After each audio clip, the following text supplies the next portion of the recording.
Монгол улсад 225 мянга орчим ахмад настан байдгаас 200 гаруй тэтгэвэр 70 гаруй нь халамж авдаг байна. Гэхдээ 2006 мянга нь амжиргааны түвшнээс доогуур амьдралтай гэсэн судалгаа байдаг. Харин нийслэлд 100 гаруй мянга ахмадууд амьдардаг.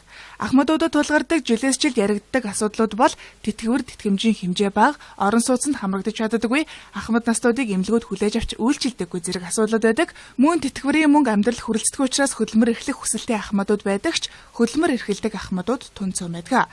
Энэ бүх асуудлууд дээр ахмадуудын дуу хоолой болсон холбоод хэрхэн анхаарч ямар арга хэмжээ авч ажиллаж байгаа талаар тодрууллаа. Бидний хийж байгаа энэ жилийн том ажил бол ахмадын хуулийн асуудлыг бид их томор барьж авч байгаа.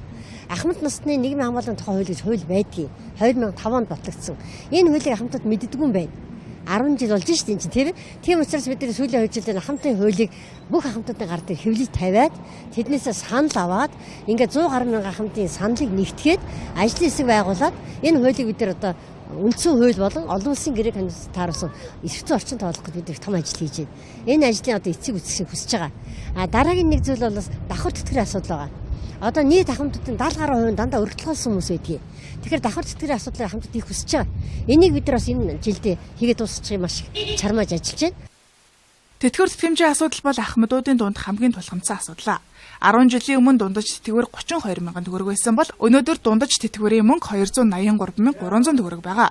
Энэ дүнг сүүлийн жилүүдэд хийгдсэн тодорхой үзүүлэлт гэдгийг хэлж байна. Гэвч өргөн хэрэглээний барааны үн нэмэгдэж, амжиргааны түвшин улам буурсаар байгаа энэ үед ахмадуудын тэтгэвэр тэтгэмжийн мөнгө хүрэлцэхгүй байгаа гэдгийг тэд хэлж байна. Ахмадуудын гол зорилго нь тэтгэврийн зээлийн асуудал байна. Тэтгэврийн зээлийг буулгах асуудал одоо бидний ажлын гол цөмөн байгаа. Ахмадуудын тэтгэвэр тэтгэмжийн асуудал бол өнөөгийн зах зээлийн эдийн засгийн хүндрэлтэй уялд харьцуулж үзвэл ялангуяа сүүлийн 3 жилийн байдлаас нэлээд хүндэрч байна. Тэрүүний өмнө бол одоо бас болж исэн гэж бодож байна. Өнөөдөр ч одоо улс орны гадаадын хөрөнгө оруулалт ерөнхийдөө татарчих шиг болж байна. Дотоод валютын урсгал зогсож явах шиг байна. Нөөц хөрөнгө нь багасж явах шиг байна. Тэгээ юмны үн бол одоо их хурдан өдөр ирэх тусам өсөж байна. Энэ үн зохицуулалтын олон сая төгрөг зарцуулсан тэрүүний үр дүн нь гарахгүй байх шиг байна. Ахмадуудын амьдрал бол ерөнхийдөө хүнд байна. Ерөөсөө хүрэхгүй шүү дээ жоохон юм чи одоо юм хүнтэй болсон болохоор тэг ерөөсөө хүрэхгүй. Хүүхч явахтаасаа л авч иж амьдрахгүй бол зөвхөн тэтгэврээр амьдрах гэж байхгүй. Им тангаа аваад дуусчихсан шүү дээ. Даралтны юм л авдгийг шүү дээ. Бусдын юм хөнгөлт байхгүй. Даралтны юм л авдаг. Өөр юм байхгүй. Имлэгээр нэг хөнгөлт байдгүй баха. Энд тент нэг шинжилгээ хийхээр төлбөрөө авдаг юм биш үү? Саяхан нэг нойр улчраны шинжилгээ өгсөн өмнө нь авч исэн. Их жоохон тэтгэвртэй хүмүүс бол одоо өндрөл нэмэх хэрэгтэй баг. Ядаж нэг доотлон нэг 500 байвал яад юм бол доо. Одоо төр засаг минь улс орн минь юм байгаа юм чи. Одоо тэрнээс илүү нэм гэж хэлж чадахгүй. Ядаж нэг 500 байвал доотлон. Тэгээ дээдл нь уг нь өндөр авдаг юм шиг үлээ шүү дээ. Яг ахмадууд бол хэцүү байгаа. Яг асалгүй нэг тэтгэврийн цагт нь өгч байна. Тэр нь л одоо яг нэг тэгэл бид нар шин тэрийг аваад шууд байрандаа өгөөл. Тэгээ хоолндоо өрөхгүй сүулдэ хүүхдээсээ зээл хүүхдгүү найзаасаа мөнгө зээлээс сараад дуусгах шүү дээ. Тийм байдалтай байна. Тэгэхээр одоо тэрийг нэгдүгээрт нэмээр нь хоёрдугаарт одоо яриад байгаа. Тэгээ би энэ одоо их хурлын гишүүд энэ засгийн газрын гишүүдэд эцэг ихгүй болоо гэж бодоод байгаа шүү дээ. Эдний эцэг их адилхан л одоо бид настай ингээл тэтгэврт гараал өөрөө ч гэсэн тэтгэврт гараал явна шүү дээ. Тэгээ яахаараа одоо их эцгээ одоо өөрийгөө зөвхөн тухайн үед алав ашиж байгаа гэж бодож одоо өөрийгөө л одоо дийдэг юм уу? Үгүй яах вэ? Арга хэмжээ авдаг амралтанд амруулан 50% тий. Өөр одоо тийм их арга хэмжээ авсан юм сайн мэдэхгүй шүү дээ. Жаахан нэмэр энэ манах нэр эйгүй хэцүү нэр тий. Гадаадын амар өндөр зэлээ юу тэтгэр авд юм билээ шүү дээ тий. Жаахан нэмж бод бас амьдралын жаахан хар зүйлүүд бас хэрэгтэй л шүү дээ чинь. 50% нэмэл одоо ер нь таны амжиргааны 50% нэмэл сайн байна. Нэгдсэн үндэсний байгууллагын судалгаагаар 2030 он гэхэд 60-аас дээш насны ахмадуудын тоо 1.4 тэрбумд хүрч дэлхийн нийтийн хүн амын 20% эзэлнэ гэж үзэж байгаа.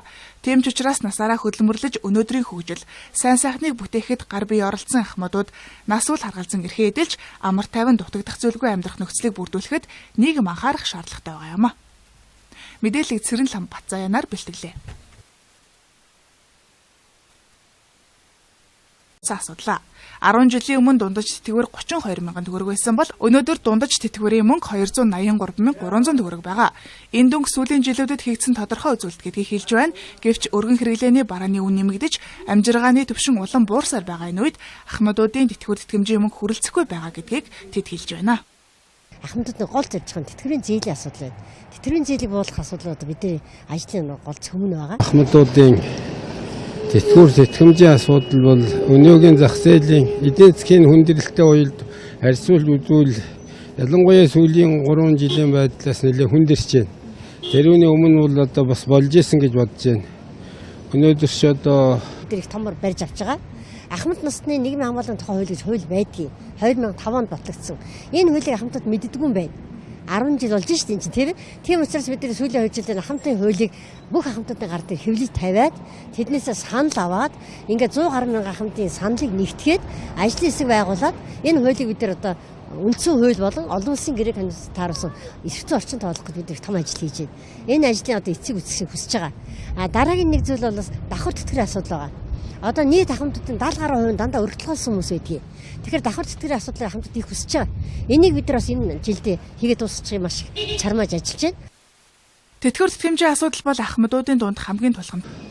улс орны гадаадын хөрөнгө оруулалт ерөнхийдөө татарчих шиг болж байна. Дотоод валютын урсгал зогсож явах шиг байна. Нөөц хөрөнгө нь багасж явах шиг байна. Тэгээ юмны үн бол одоо их хурдан өдөр ирэх тусам өсөж байна.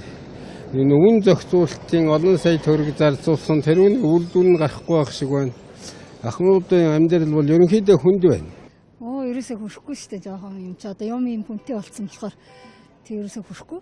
Хүүхч явахтаасаа л авч иж амьдрахгүй бол зөвхөн тэтгэврээр амьдрна гэж байхгүй. Эм тангаа аваад дуусчихсан шүү дээ. Даралтны юм л авдаг шүү дээ. Бусдын юм хөнгөлт байхгүй.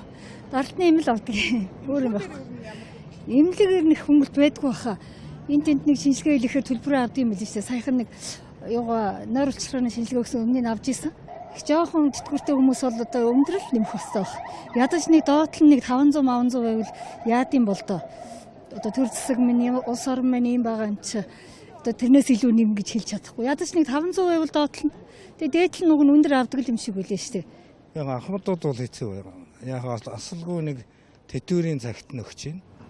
Тэр нь л одоо яг нэг тэгэл бид нар шин дэрийг аваад шууд байрандаа өгөөл. Тэгээ хоолндоо өрөхгүй сүулдэ хүүхдээсээ зээлнэ хүүхдгүү найзаасаа мөнгө зээлээ. Монгол улсад 225 мянга орчим ахмад настан байдгаас 200 гаруй тэтгэвэр 70 гаруй нь халамж авдаг байна. Гэхдээ 2006 мянга нь амжиргааны түвшнээс доогуур амьдралтай гэсэн судалгаа байдаг. Харин нийслэлд 100 гаруй мянга ахмадууд амьдардаг.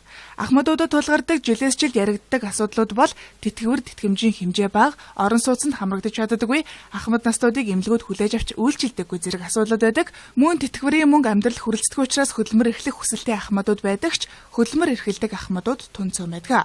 Энэ бүх асуудлууд дээр ахмадуудын дуу хоолой болсон холбоод хэрхэн анхаарч ямар арга хэмжээ авч ажиллаж байгаа талаар тодрууллаа. Бидний хийж байгаа энэ жилийн том ажил бол ахмадын хуулийн асуудлыг